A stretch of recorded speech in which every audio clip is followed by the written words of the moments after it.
자, 오늘 말씀은 우리 시편으로 와서 107편 말씀 우리 함께 살펴보도록 하겠습니다. 107편 오늘 말씀이 이 10절서부터 11절까지 말씀이에요. 자, 107편 10절서부터 11절까지 말씀. 자, 두 절만 우리 같이 한번 읽어보도록 하겠습니다. 시작. 사람이 흑암과 사망의 그늘에 앉으며 곤고와 쇠사슬에 매이는 하나님의 말씀을 거역하며 지존자의 뜻을 멸시하니라. 아멘. 자, 시편이 우리가 볼 때는 한 권의 책으로 이루어져 있습니다. 근데 시편이 100몇 편까지 굉장히 길거든요. 이 책이 사실은 5개로 나눠져 있어요. 5개로. 이 5개로 나누어진 기준이 뭐냐? 쓴 저자가 누구냐라고 하는 것과 시대적 배경이 어떠하느냐, 어떤 시기에 써졌느냐라고 하는 것에 따라서 5권으로 쭉 나눠져 있어요. 특별히 107편부터 시작되어지는 이 부분은 마지막 5권째에 해당되어지는 부분인데, 이제 시편하면 주로 누가 쓴 시라고 우리가 알고 있냐면 다윗이 많이 썼다고 알려져 있잖아요. 근데 이제 107편에 나와 있는 이 5권째의 이 내용들은 다윗이 쓴 시가 아니라 시대적으로 어떤 시기냐면 이스라엘이 바벨론의 포로로 끌려갔어요.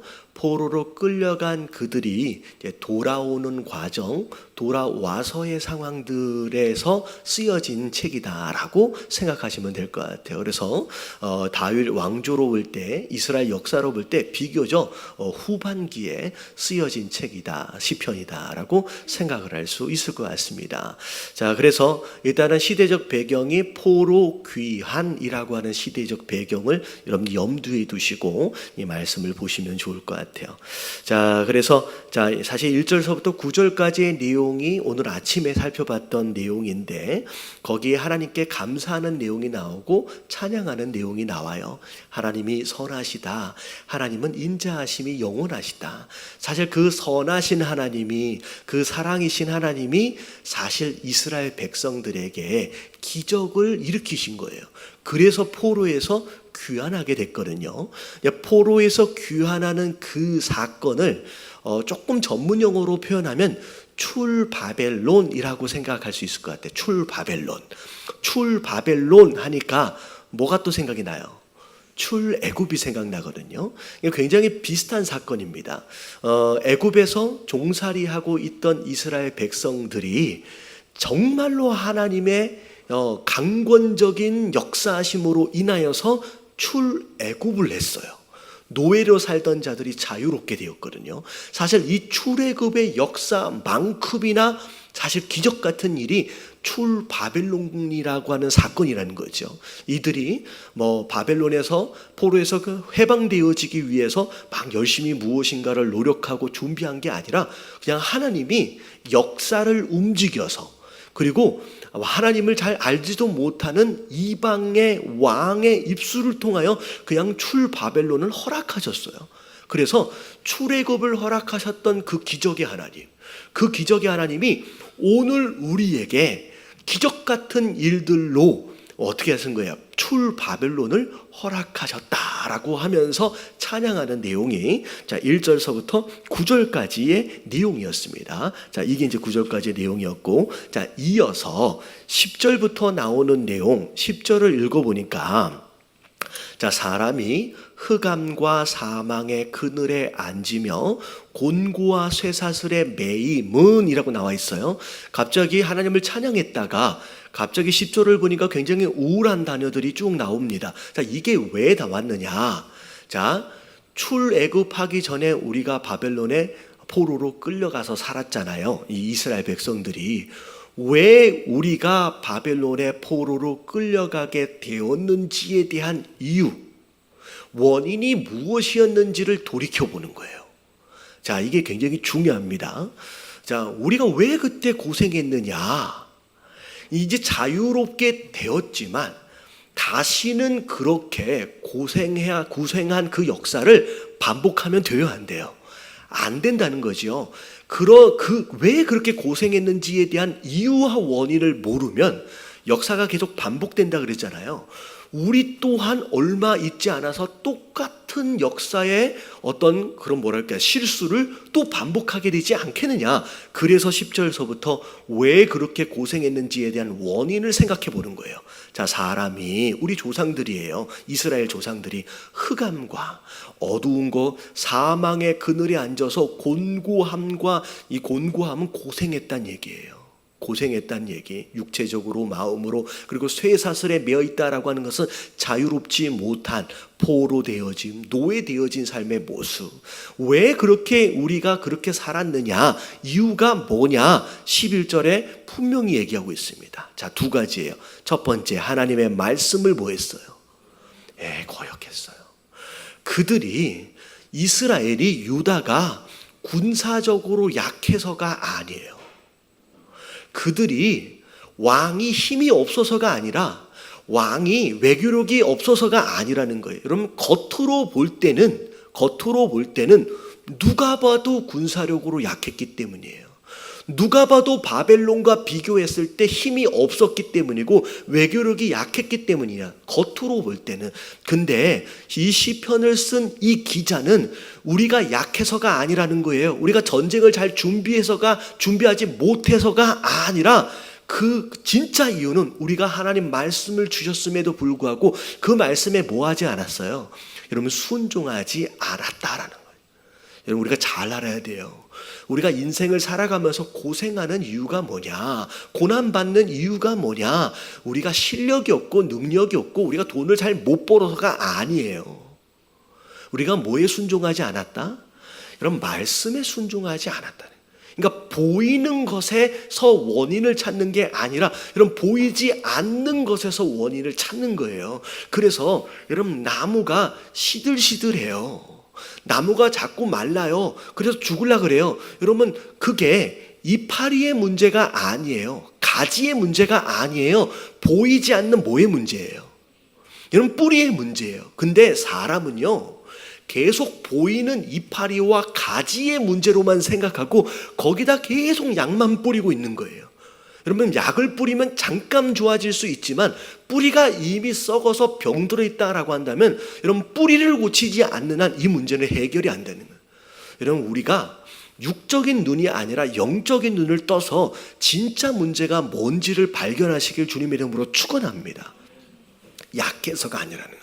우리가 하나님의 말씀에 순종하지 않았기 때문이고, 자, 그 다음에 또 뭐라 그랬어요? 지존자, 스스로 계시는 분, 하나님의 뜻을 뭐 했어요? 멸시했어요. 하나님이 아무리 얘기해도 듣지 않았어요. 나는 내 계획이 있다라고 얘기했잖아요. 에레미야에서 우리가 봤듯이 하나님 말씀하심에도 불구하고 하나님의 뜻을 알려줬음에도 불구하고 그들은 그것에 대하여 조롱했어요. 비웃었어요. 그러면서 뭐라 그래요? 나는 내 계획이 있고 나는 내 뜻이 있다. 나는 뭘 이루기 위해서 살아요? 내 뜻을 이루기 위해 산다. 그러면서 하나님의 뜻을 멸시했어요. 이게 이유고 원인이다라고 말씀하고 계시는 거예요. 그래서 하나님께서 그들에게 이런 쇠사슬의 매임과 같은 고난을 허락하셨다라고 이 시편 기자가 정확하게 문제의 원인을 말하고 있는 거예요. 근데 그러므로 그 하나님께서 그들에게 고통을 주셨는데, 그냥 내버려 두면 되지 왜 이렇게 힘들게 하나님이 그분의 백성들을 괴롭게 하셨느냐? 이유가 있어요. 고통을 주시고 이 포로로 끌려가는 일들을 허락하신 이유가 뭐냐면 그들의 마음을 뭐하게? 겸손하게 하셨다라고 나와 있어요. 자, 처음부터 갈게요. 처음부터 다시 정리를 하면, 자, 하나님의 말씀을 거역했어요. 하나님의 뜻을 멸시했어요. 왜 그런 거예요? 마음에 뭐가 있기 때문에? 교만함이 있기 때문에. 그러니까 교만하기 때문에 말씀에 순종하지 않고요. 교만하기 때문에 하나님 뜻을 멸시하는 거예요. 교만하기 때문에 내가 나 스스로 살아볼만 하고요. 나도 나름대로 지혜가 있다는 거예요. 나도 나름대로 계획이 있다는 거예요. 내 마음대로 생존해 볼 수 있다는 거죠. 이게 하나님 보시기에 교만이에요. 그래서 하나님 말씀을 안 듣는 거예요. 그래서 순종을 안 하는 거예요. 그랬더니 안 되겠다. 너에게 필요한 게 뭐라는 거예요? 겸손이구나. 그래서 힘들게 만드시는 거예요. 그랬더니 힘드니까 그제서야 내 인생이 내 마음대로 안 되는구나. 내 계획대로 안 되구나. 내가 아무리 준비해도 이게 되는 게 내 인생이 아니구나 라고 하는 걸 그때 깨달으면서 낮아지기 시작하는 거예요. 여러분, 하나님이 우리 삶 가운데 고난과 역경을 허락하시는 이유는 우리에게 뭘 배우게? 겸손을 배우게 하시도록 하기 위해서 이걸 허락하시는 거예요. 그랬더니 그들이 이제야 뭐예요? 그들이 엎드려져도 돕는 자가 없었도다. 이제 그때는 엎드려져도 돕는 자가 없는 거예요. 그래서 이제야 13절 시작. 이에 그들이 그 환난 중에 여호와께 부르짖으매 그들의 고통에서 구원하시되. 이제야 고난 가운데, 고통 가운데 있으니까 이제야 하나님을 이제야 바라보는 거예요. 하나님, 내 뜻대로 안 되네요. 내 마음대로 안 되네요. 내가 계획한 대로 안 되네요. 내 능력으로 되는 게 아니네요 라고 깨달으면서 이제야 환난 가운데 하나님께 부르짖는 거예요. 살려달라고, 도와달라고, 구원해달라고. 그랬더니 하나님이 그 기도를 들으세요, 안 들으세요? 이젠 들으시는 거예요. 봐라. 내가 있어야 되는 게 아니냐라고 하나님 허락하시는 거예요. 여기서 하나님이 우리 가운데 고난을 허락하시는 이유는 우리가 교만하기 때문이에요. 그리고 우리가 특별하게 잘못한 게 없음에도 불구하고, 죄를 진 게 아님에도 불구하고 때로는 우리에게 이 역경과 고난을 허락하실 때가 있어요. 여러분, 마치 어떻게 보면 욥과 같이. 근데 목적은 다 똑같아요. 이 고난 가운데 하나님이 우리에게 뭘 학습하기를 원하시냐면 겸손을 배우기를 원하시는 거예요. 여러분, 내가 잘못이 있든 없든 상관이 없이, 여러분, 왜라고 묻기 전에 여러분 고난이 찾아오면 여러분 하나님께 부르짖음으로 말미암아 겸손을 배우시는 저와 여러분들 되시길 주님의 이름으로 축원합니다. 그래서 잘못한 게 없어도 허락하세요. 하나님께서 겸손을 배우도록 하기 위해서. 왜냐하면 겸손이 여러분 우리에게 있어야 할 최고의 믿음의 본질이에요. 그게 사실 기도하게끔 만들고, 그게 말씀으로 나아가게끔 만들고, 그게 예배하도록 만드는 거예요. 그래서 솔직히 이 금요일 저녁 여러분 피곤하시죠? 솔직하게. 난 진짜 피곤할 것 같아요. 저는 그런 생각을 했어요. 하나님이 저를 목사로 세우신 이유 중에 하나가 뭐냐면, 아마 목사가 안 됐으면 이 자리에 없을 것 같아. 피곤해서. 저는 되게 수요일이 됐든 금요일이 됐든 주중 예배, 저녁 예배에 찾아오신 여러분들이 저는 대단한 것 같아요. 할렐루야. 옆에 계신 분들에게 인사 좀 해주세요. 참 대단하십니다. 진짜 대단한 것 같아요. 노는 거라면 괜찮을 수 있지만 솔직히 여러분 예배 가운데 이렇게 나와서, 여러분 짧은 예배가 아니에요. 거의 2시간에 가까운 이 예배를 하루 종일 일하고 수고하는 가운데 여기까지 나와서 또 예배를 드린다? 여러분 보통 제정신이 아니고서는 여기 못 있을 것 같아요. 진짜 대단한 것 같아요. 근데 여러분 이 자리에 있는 것 자체가 사실 겸손하기 때문에 있는 거예요. 할렐루야. 여러분 그렇지 않으면 여기 어떻게 있을 수 있겠느냐 하는 거예요. 그러면 이게 한 이 시간이라도 말씀을 사모하고 그래도 조금이라도 기도하려고 나온 여러분들의 이 겸손함을 여러분 하나님께서 반드시 아시고 갚아주실 줄로 믿습니다.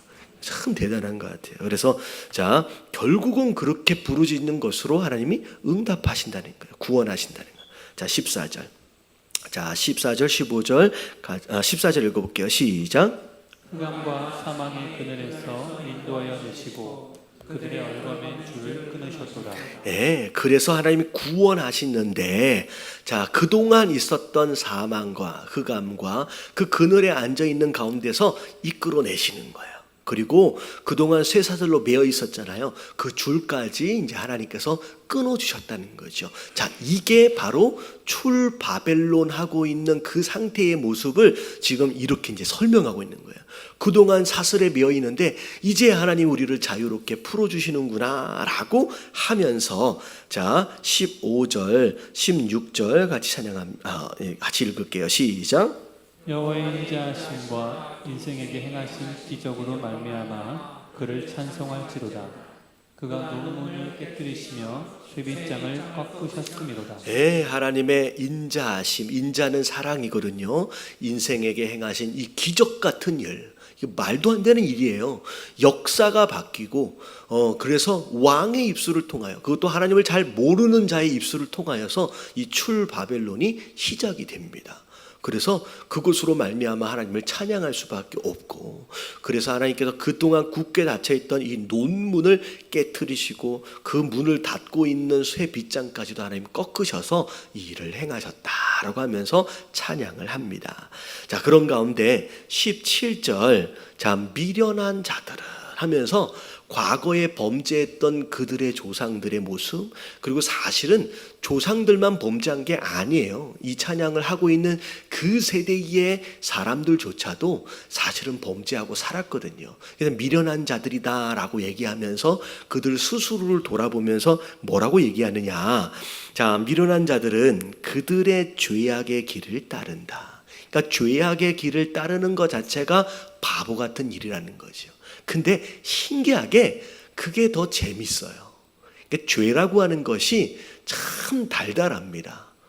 그래서 이게 잘 안 놓쳐지는 거예요. 그래서 이 죄에 대하여 여러 가지로 비유를 하는데, 비유 중에 하나가 뭐냐면 그런 거예요. 그 아프리카에 가면 원숭이를 잡을 때 어떻게 잡냐면 이렇게 조그만 호리병 같은 게 있대요.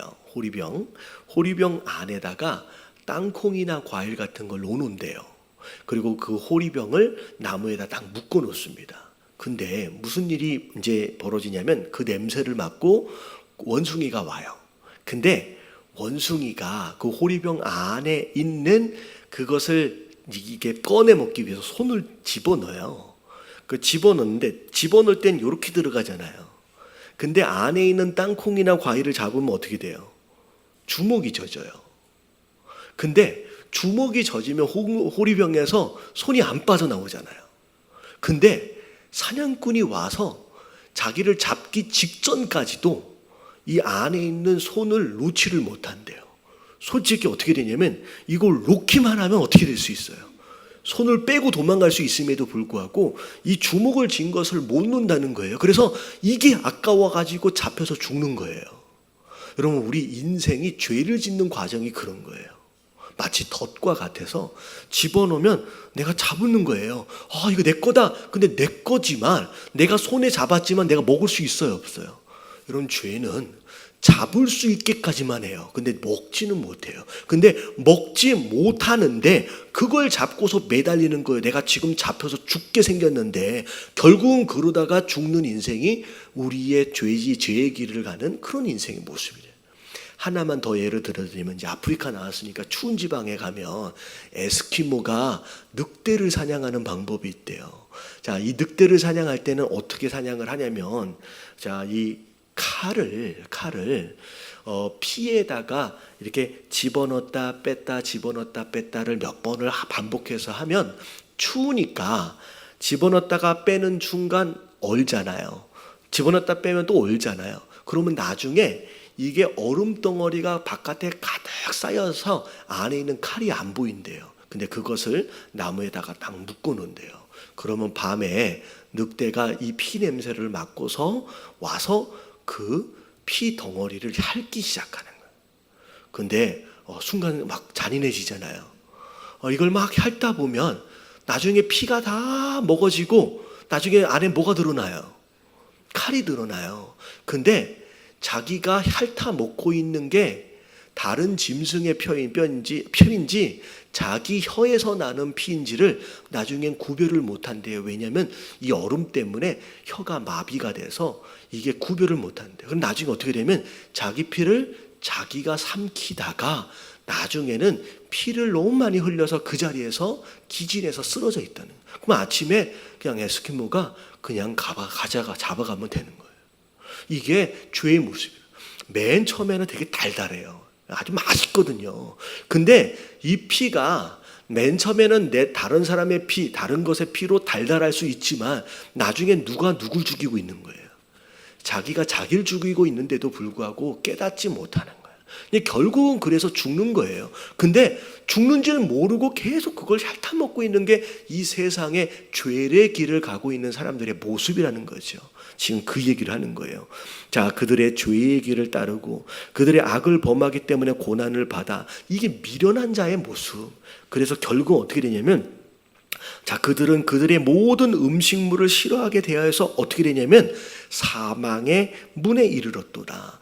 이게 죄의 길을 가면서 그 피를 벌컥벌컥 마시기 시작하면요, 여러분, 결국은 하나님의 은혜가 있어야, 하나님이 채워주심이 있어야 우리가 만족을 하는데, 그 죄에 들어서서 거기를 쫓다 보면 더 이상 하나님의 채우심이 끊어지는 거예요. 그래서 은혜가 없고 하나님의 사랑이 끊어진 상태에서 뭐라 그래요? 굶어 죽는 거예요. 그 죄 가운데 아사한다 그러잖아요. 굶어 죽는 상태가 되어버리는, 그게 미련한 자의 모습이라는 거예요. 여러분, 이 죄의 길은 여러분 솔직히 처음에는 달달합니다. 맛있어요. 재밌어요. 짜릿해요. 근데 결국은 나를 망치고요, 여러분, 우리 가정을 망가뜨리고요, 내 인생이 무너지게 만드는 거예요. 여러분, 여기에 빠지는 것만큼 미련한 자가 없고요, 결국은 굶어 죽는 상태가 되는 거예요. 여러분, 이 길에서 빨리 빠져나와야 하는 줄로 믿습니다. 여러분, 이런 미련한 자의 모습이라는 거예요. 그래서 자, 그렇게 된다는 거죠. 자, 19절 다 같이 시작. 이에 그들이 그들의 고통 때문에 여호와께 부르짖으매 그가 그들의 고통에서 그들을 구원하시되. 사실은 포로로 끌려간 그들의 조상의 모습이 이런 모습이었다는 거예요. 굶어 죽는, 은혜의 굶주려 죽는 자들이 되었어요. 근데 그럼에도 불구하고 이들이 하나님께 기도했어요. 사실 바벨론의 포로로 끌려간 상황에서 우리가 이 다니엘서를 보면 다니엘과 세 친구들, 다는 아니었지만 그럼에도 불구하고 누군가는 그 하나님의 뜻의 말씀에 순종하기 위하여 제물로 바쳐진 음식들을 먹지 않기 위해서 목숨을 걸었고요. 그리고 심지어 다니엘 같은 경우에는 어떻게 했어요? 성전을 향하여 하루에 4번씩 기도하는 것을 멈추지 않았어요. 여러분, 그것 때문에 어디까지 들어가요? 사자굴까지 들어가요. 어디에요? 큰 신상을 만들어 놓고 절해라, 사드락과 메삭과 아벳느고, 우리 하나님이 나를 보호하실 것이다. 하지만 그리 아니하실지라도 우리는 이 신상에 절을 한다 못한다. 결국은 끝까지 신앙을 지키기 위해서 몸부림치고 발부둥 쳤던 그들, 다니엘과 같은 사람들, 사드락과 메삭과 아벳느고와 같은 사람들, 에스도와 같은 사람들, 그들의 기도와 부르짖음으로 인하여 결국 그들이 한 것은 뭐였어요? 그냥 기도한 것뿐이거든요. 결국 기도한 것으로 인하여서 하나님이 어마어마한 기적을 일으켜서서 출 바벨론 할 수 있게끔 이끌어내셨다라고 하는 거예요. 그래서 여러분, 우리가 구원을 받는다라고 하는 것은 우리의 어떤 행위나 행동이나 선행이라고 하는 것으로 인한 것이 아니라 오히려 철저하게 겸손하게 하나님 앞에 부르짖고 간구하는 기도의 모습, 여러분, 이것이 우리로 하여금 구원에 이르도록 하는 것이다 라고 하는 것을 지금 이야기하는 거예요. 우리에게 필요한 게 뭐라는 얘기예요? 여러분, 기도란 얘기예요. 기도가 우리를 구원하고 기도가 우리를 살린다는 거예요. 그 기도가 사실은 겸손이라고 이야기해요. 겸손하지 않기 때문에 기도하지 못하는 거예요. 그래서 하나님이 우리를 구원하셨대요. 그리고 구원하심과 더불어, 자, 20절을 볼게요. 다 같이 시작. 그가 그의 말씀을 보내어 그들을 고치시고 위험한 지경에서 건지시는도다. 자, 우리의 기도로 인하여 하나님이 구원을 허락하세요. 그리고 구원받은 그들에게 하나님 뭘 보내신다? 하나님의 말씀을 보내신대요. 이게 선지자들을 통하여, 오늘날 같은 이제 목사들을 통하여서, 이 말씀을 통하여, 기록되어진 이 말씀들을 통하여서 하나님 우리에게 말씀을 보내주시는 거예요. 여러분, 이 말씀이 우리를 뭐 하신대요? 여러분 흑암 가운데 사망의 그늘 가운데 우리가 많이 망가져 버렸어요. 우리가 죄를 짓다가 우리가 많이 병들어 버렸어요. 근데 망가진 우리의 인생, 그리고 많이 무너지고 허물어진 우리의 인생, 병들어 버린 우리 인생을 치유하고 고치고 회복할 수 있는 능력은 무엇으로부터다? 하나님의 말씀으로부터예요. 그래서 여러분들 예배를 드리는 시간, 여러분 지금 말씀을 듣는 이 시간이 여러분 이 말씀을 통하여 내 영혼이 고침을 받는 시간인 줄로 믿습니다. 이 사실은 여러분 이 예배당은요, 말씀이 선포되어지는 순간서부터 여러분들이 수술대 위에 올라와 있는 거예요. 이 수술대 위에 올라가 있기 때문에 여러분 이 말씀 가운데서 내 마음 가운데 찔림이 있다, 이 말씀으로 인하여 괴로움이 있다, 여러분 이것은 너무나도 당연한 일이에요. 왜냐하면 지금 뭐가 있기 때문에, 뭐가 지금 진행되고 있어요. 여러분 수술이 진행되고 있어요. 더러운 것, 나쁜 것들이 지금 제거되어지는 시간들이고, 이 말씀을 통하여 회복되어지는, 고쳐지는 시간들이 이 시간을 통하여 이루어져 가야 하는 줄로 믿습니다. 그게 말씀의 능력이라는 거예요. 그리고 이 말씀으로 인하여 위험한 지경에서 건져주신다는 거예요. 우리가 구원을 받았는데 얼마나 많은 유혹들이 많은 줄 몰라요. 여러분 성도 되어진 자, 여러분 교회 되어진 자들이 죄를 지어요, 안 지어요? 짓죠. 왜 아닌 것처럼 그러세요?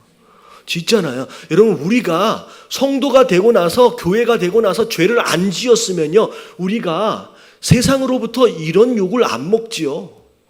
죄를 안 짓고 사는데 왜 욕하겠어요? 왜 우리가 욕을 먹고 있느냐? 우리도 똑같이 그들처럼 조금은 나을 것 같아요. 그들보다는. 저는 확신합니다. 저들보다는 요만큼 더 나을 것 같아요. 그럼에도 불구하고 우리는 죄를 짓고 산다는 거예요. 근데 왜 그러냐면 하나님 자녀가 됐는데, 백성이 됐는데 계속 유혹 가운데 넘어져요. 또 넘어진다는 거, 시험에 든다는 거예요. 근데 이 유혹으로부터 우리를 지킬 수 있는 방법은 뭐밖에 없어요? 여러분 말씀밖에 없어요. 우리가 말씀밖에 없는 거예요. 말씀을 통하여 우리가 유혹을 견디는 거예요. 그래서 여러분 주일날 먹는 말씀만으로는 여러분 부족해요. 왜냐? 여러분 주일날 제가 여러분들 무슨 설교를 들었는지 혹시 기억나세요? 이렇게 딱 기억하려니까 뭐였지? 뭐 비유가 있었던 것 같은데 뭐였지? 막 이렇게 막 생각이 되죠. 여러분 주일날 들은 말씀이 솔직히 2, 3일을 못 가. 수요일날 들은 말씀, 금요일날 들은 말씀, 여러분 이거는 우리가 참 이거는 달라고 구한 은사가 아님에도 불구하고 참 망각의 은사는 다 충만하게 받아가지고 하루가 지나기 전에 다 까먹어버려. 심지어 그렇잖아요. 우리 수요일날 우리 선교사님이 하시는 얘기가 뭐냐면 주일날 한참 얘기 듣다가 집에 가가지고 개그 콘서트 한번 봐버리면 다 잊어버린다고. 개그 콘서트까지도 안 가요. 엘리베이터 타고 가면서도 잊어버려요. 여러분 이게 우리의 한계거든요. 그래서 매일 아침마다 말씀을 묵상하고 그것을 위해서 기도하는 이런 몸부림이 사실 필요한 거예요. 왜냐하면 말씀이 우리를 고치고 말씀이 그 유혹에서 우리를 지켜내는 힘이기 때문에. 그래서 여러분 다음 주 수요일 날 뭐 있는지 기억나세요? 여러분 말씀 큐티스입니다. 여러분 우리가 매일 아침 여러분 짧으면 5분이라도 보세요. 여러분 진짜 5분 봐가지고 될 일은 아니지만 여러분 할 수만 있다라고 하면 한 절이라도 봐서, 여러분 10분이라도 봐서 여러분 하루를 말씀으로 시작하는 게 얼마나 중요한지, 이런 말씀을 가지고 여러분 하루하루를 시작하고 또 말씀으로 하루를 마무리하는 그런 신앙의 생활이 사실 굉장히 중요해요. 그래서 말씀이 우리를 위험한 지경에서 우리를 지키신대요. 건져주신대요. 여러분 말씀으로 무장되어짐으로 말미암아 여러분 하루하루를 여러분 승리하시는 저와 여러분들 되시길 주님의 이름으로 축원합니다. 자, 그리고 21절 22절 찬양의 내용이에요. 같이 한번 읽어봅니다. 시작. 여호와의 인자하심과 인생에게 행하신 기적으로 말미암아 그를 찬송할지로다. 감사제를 드리며 노래하여 그의 행하신 일을 선포할지로다. 우리를 출바벨론 구원하셨을 뿐만 아니라 우리를 이 포로되어진 자에서 해방시켜 줬을 뿐만이 아니라 앞으로 살아가야 할 힘을 우리에게 말씀을 통하여 주시고 앞으로 유혹에서 견딜 수 있도록 하신 그 하나님에 대하여, 그 사랑에 대하여 하나님께 찬양하고 또 선포합니다. 그런데 자 21절에 보니까 찬양은 누구에게 찬양하는 거예요? 찬양은 하나님께 하는 거예요. 근데 22절에 보면 마지막 부분에 뭐라고 나왔냐면 선포하래요. 여러분, 이 선포는 누구에게 하는 거예요? 사람들에게 하는 거예요. 그러니까 성도 되어진 자들이 입으로 할 수 있는 찬양이 사실 두 가지가 있는 거예요. 첫 번째는 누구에게? 하나님께 감사로 찬양하는 거예요. 하나님, 나에게 이런 은혜를 주신 거, 나를 구원하신 거, 나를 인도하신 거, 나를 지켜주신 거에 대해서 하나님께 감사로 찬양을 하는 거. 그리고 거기에서 머무르면 안 되죠. 우리의 입술은 또 벌려서 그 하나님이 내게 행하신 일들을 다른 사람에게 선포하는 겁니다. 여러분, 이 선포는 사람들에게 하는 것이기 때문에 여러분, 이 선포는 곧 뭐가 되느냐면 전도와 선교가 되는 거죠. 그래서 우리의 입술은 위를 향해야 되고 우리의 입술은 옆으로 향해야 돼요. 그래서 이 두 가지가 온전하게 이루어질 때 우리가 마음 안에서 건강하게 되는 거예요. 그래서 여러분 잘 보세요. 하나님께 감사를 막 하는 사람이 불행하다고 느끼지 않아요. 여러분, 감사할 줄 아는 사람은 곧 행복한 사람이에요. 그래서 진짜 행복은 어찌 보면 행복하기 때문에 감사가 아니라 그럼 감사하기 때문에 행복이 오는 거예요. 그래서 여러분, 이게 영적으로 굉장히 건강해질 수 있는 영적 원리인데, 여러분, 내가 건강하고 행복하려면 위로는 감사하십시오. 그러면 내가 건강해요. 행복해져요.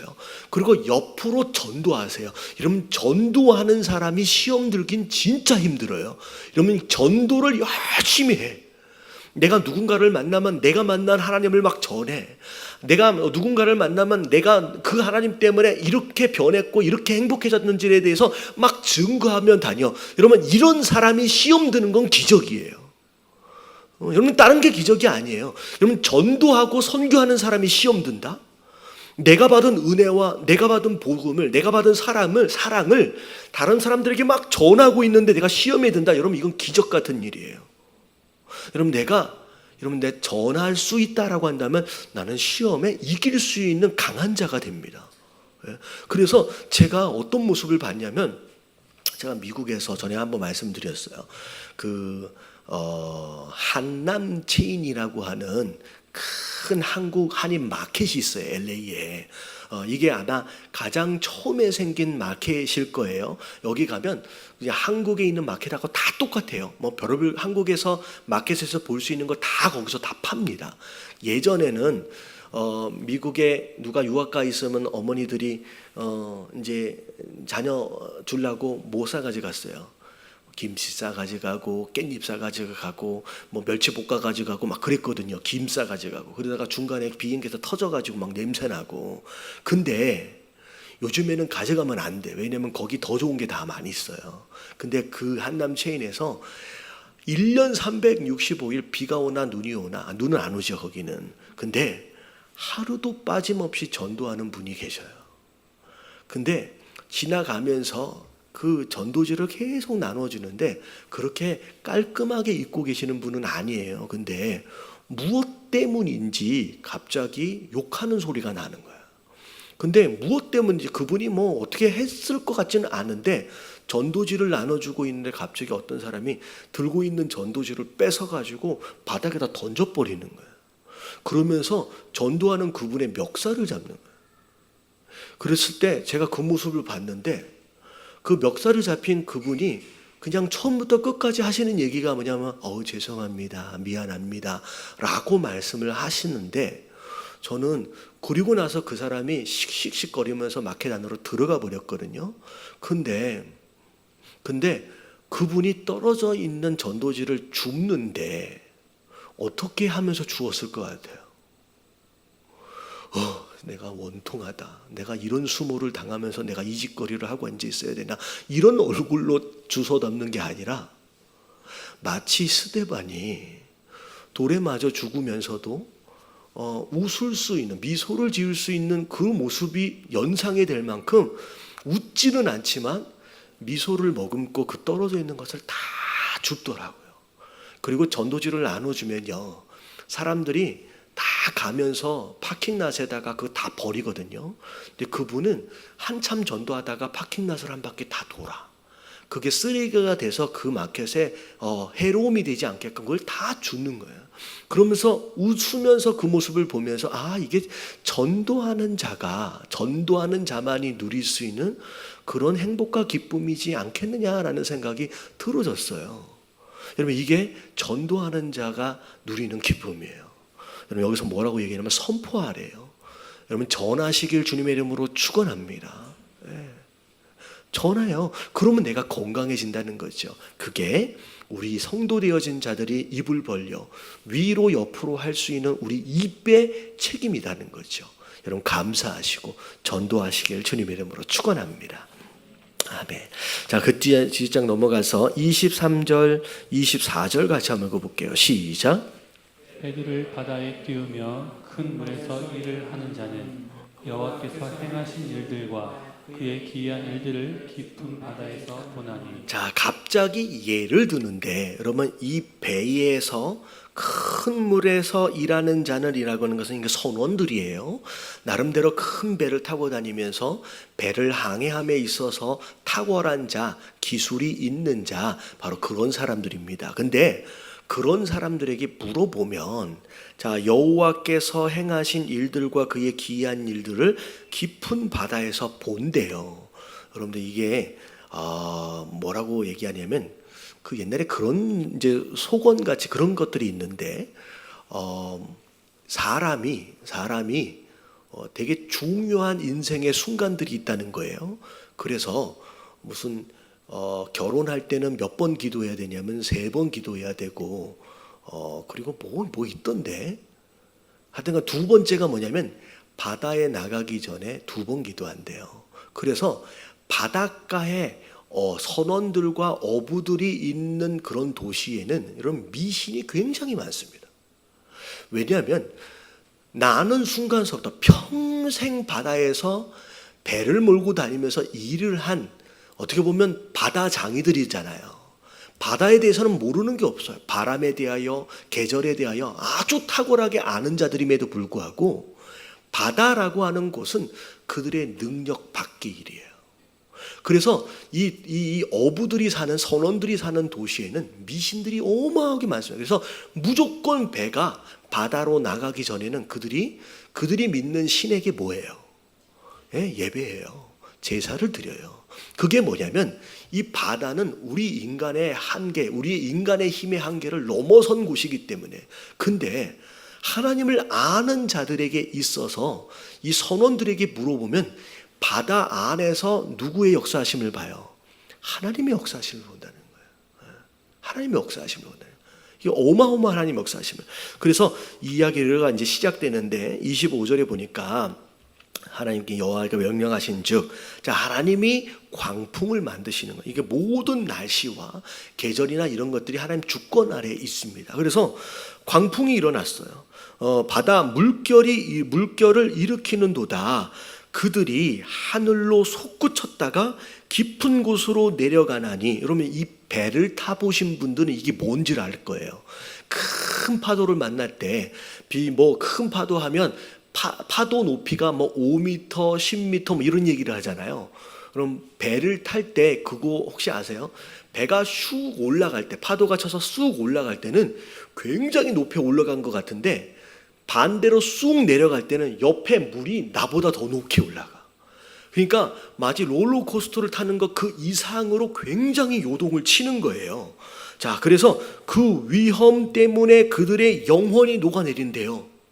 그게 얼마나 겁이 나면. 그래서 그 파도 속에서 27절을 보니까, 자, 같이 한번 읽어볼게요. 시작. 그들이 이리저리 구르며 취한 자같이 비틀거리니 그들의 모든 지각이 혼돈 속에 빠지는도다. 아무리 똑똑해도 배를 갖다가 그렇게 흔들어 버리면요, 하나님이 물 가지고 흔들어 버리면 아무리 똑똑해도 생각을 못 한다는 거예요. 이리 굴러다니고 저리 굴러다니고. 혹시 이런 파도를 경험해 보신 분 계시나요? 아마 여기는 없을 거예요. 이렇게 위험할 때는 아예 배가 안 뜨죠. 그러니까 어마어마한 이런 상황 가운데서 여러분 하나님이 그 바다를 그렇게 움직이실 수 있다라는 거죠. 자, 근데 혼돈 속에 빠진데 생각이 안 난다는 거예요. 머리가 멈춰버리는 거예요. 그냥. 그래서 28절에 자, 다 같이 시작. 이에 그들이 그들의 고통 때문에 여호와께 부르짖으매 그가 그들의 고통에서 그들을 인도하여 내시고. 그때 딱 한 가지 할 수밖에 없는 일은 뭐 할 수밖에 없는 거예요. 하나님 제발 살려주세요 라고 할 수밖에 없는 거예요. 기도할 수밖에 없는 거예요. 이 뭘 해도 소용이 없으니까.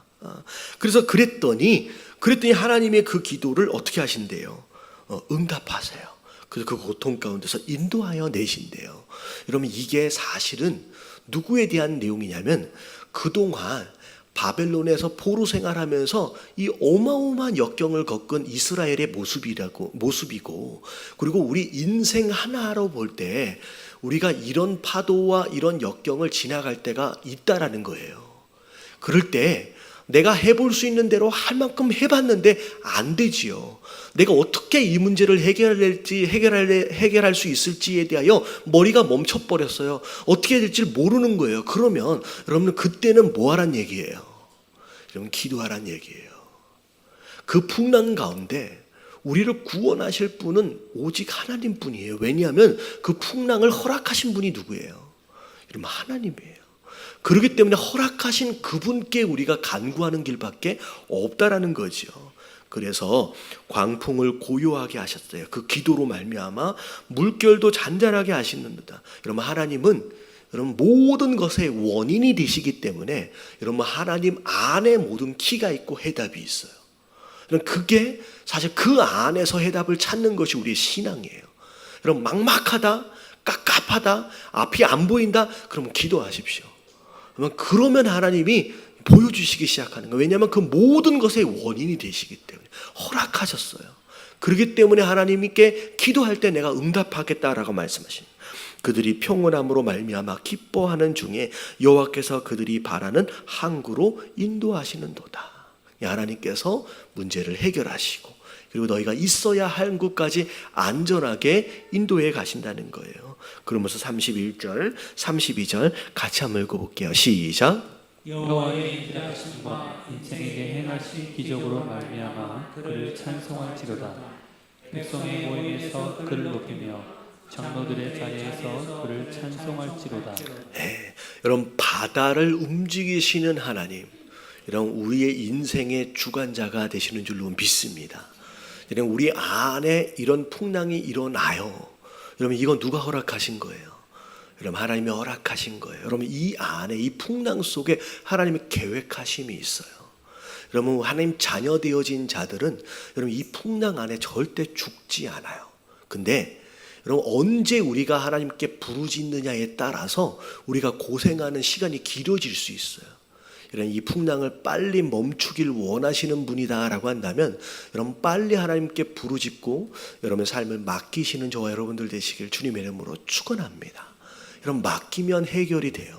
내가 원하는 항구가 아니죠. 하나님이 예비하신 그 항구까지 우리를 안전하게 인도해 가신대요. 근데 되게 신기한 게 뭐냐면 여러분 풍랑이 좀 무서울 수는 있는데 여러분 파도가 막 치면 배는 되게 빨리 가요. 무슨 얘기인지 아시죠? 그러니까 우리가 하나님과 좀 상관이 없는 삶을 살면 파도는 나를 괴롭히는 존재에 불과해요. 근데 우리가 하나님 자녀 되어진 자로서 하나님 인도하심을 받으면 조금 멀미는 좀 할 수 있고 순간순간 좀 두려움이 좀 있을 수는 있지만 우리가 간구하고 맡기는 것만큼 그 파도로 인하여 우리가 어떻게 하냐면 되게 더 빨리 갑니다. 하나님이 원하시는 그 장소까지. 그래서 여러분 허락하시는 이런 풍랑이나 역경이나 환난이나 이런 모든 것들에 대하여 여러분 우리가 만나면 불평하고 원망할 수 있거든요. 불평하고 원망하기보다는 오히려 그 안에 우리가 지금은 알지 못하지만 그 안에 숨겨진 하나님의 뜻을 알아가기 위하여 기도하십시오. 분명히 목적이 있어요. 목적이 없는 이런 고난은 존재하지 않아요. 왜냐하면 하늘에 있는 새도 떨어질 때 누가 하시는 거예요? 여러분, 하나님이에요. 여러분, 하나님이 의미 없게 그런 일들을 하시는 게 아니에요. 하물며 그분이 생명을 내어주시기까지 사랑하신 우리 인생을 향하여 그냥 아무렇게나 우연히 어떤 일들을 만나고 우리가 어떤 일들에 의해서 고통받게 하나님이 내버려 두시는, 방치하시는 분이 아니에요. 우리의 모든 순간 소소한 부분들까지 여러분 하나님 철저한 계획 안에 있고요. 여러분 그 안에서 하나님 반드시 이루시길 원하시는 목적이 있어요. 그래서 지난번에 도우미 목사님이 뭐라고 말씀하셨느냐면, 언어에는 풀려지는 언어가 있고 메이는 언어가 있다 그랬잖아요. 그러면 이게 여러분 하나님의 계획하심과 하나님의 섭리를 알고 일어난 상황과 사건을 말씀 안에서 풀어내면 여러분 이게 뭐가 돼요? 여러분 이게 마이 스토리가 되는 거예요. 여러분 스토리를 한국말로 간증이라고 하는 거예요. 그 안에서 하나님을 경험하는 거예요. 그리고 그 안에서, 그 스토리 안에서 우리가 뭐 한다 그랬어요? 성장하고 성숙한다라고 얘기했어요. 근데 그 사건과 그 상황들에 대하여 말씀으로 풀어내지 못하면, 풀리지 않는 그 스토리는 뭐가 된다 그랬어요? 이렇게 하나도 기억을 못해요. 풀리지 않는 스토리가 뭐가 된다 그랬어요? 사연이 된대요. 이러면 사연은 좋은 이야기가 아니에요. 사연은 매여있는 스토리예요. 해결되지 않는 스토리. 그래서 이 사연은 곧 우리 안에 상처가 돼요. 그리고 이 상처는 우리 안에 열등감으로 나타날 수 있지만 이 열등감을 가리기 위하여 공격적으로 변해서 가시가 되기도 합니다. 그래서 이 사연이 내 상처가 되기도 하고 다른 사람들을 아프게 만들고 찌르게 만드는 가시가 되어져서 온 사방, 내 가정서부터 내 자녀들까지 상처를 주는 인생이 되는 거예요. 그래서 사연 많은 인생들은 여러분 이런 자손 대대로 이 저주에서 벗어나지를 못하는 거예요. 자, 환난과 역경이 있어요. 없는 인생이 없거든요. 그러면 이것을 여러분 하나님 계획 안에서 말씀으로 풀어낼 수 있는 저와 여러분들 되시길 주님의 이름으로 축원합니다. 여러분 그러면 내가 성장하게 돼 있고요, 성숙하게 돼 있어요. 그게 신앙생활이에요. 여러분 이 시간 어찌 보면 하나님 그런 역경이 없게 해주세요, 그런 풍랑이 만나지 않게 해주세요라고 기도할 수 있지만 여러분 그런 일들은 일어나지 않아요. 여러분 그런 풍랑들은 수도 없이 찾아옵니다. 오히려 더 많을 수 있어요. 내가 믿음이 있다라고 하는 것으로 오히려 풍랑이 더 많을 수 있어요. 그럼에도 불구하고 여러분 절대 그 역경과 풍랑이 사연이 되지 않게 여러분 조심하시길 주님의 이름으로 축원합니다. 여러분 말씀으로 풀어내야 돼요. 그러면 그 풀어낸 그 간증들이 사실은 사명이 돼요. 그래서 똑같은 상황에 처해 있는 자들을 위해서 더 기도할 수 있는 자가 되고요, 그들을 격려하고 그들을 위로할 수 있는 자가 되어지는 거예요. 여러분 이게 우리 신앙의 성장이에요. 그래서 우리 찬양팀 나오시고요, 여러분 절대 풍랑 만났다고, 여러분 어려운 일 만났다고 불평하고 원망하지 마시고 오히려 하나님께 감사하시면서, 하나님 이 일을 통하여 하나님 어떤 성장과 성숙을 기대하십니까? 하나님 말씀으로 내가 돌아가게 하시고 하나님 이것을 사연이 아닌 간증으로 풀어낼 수 있도록 해달라고 여러분 기도했으면 좋겠습니다.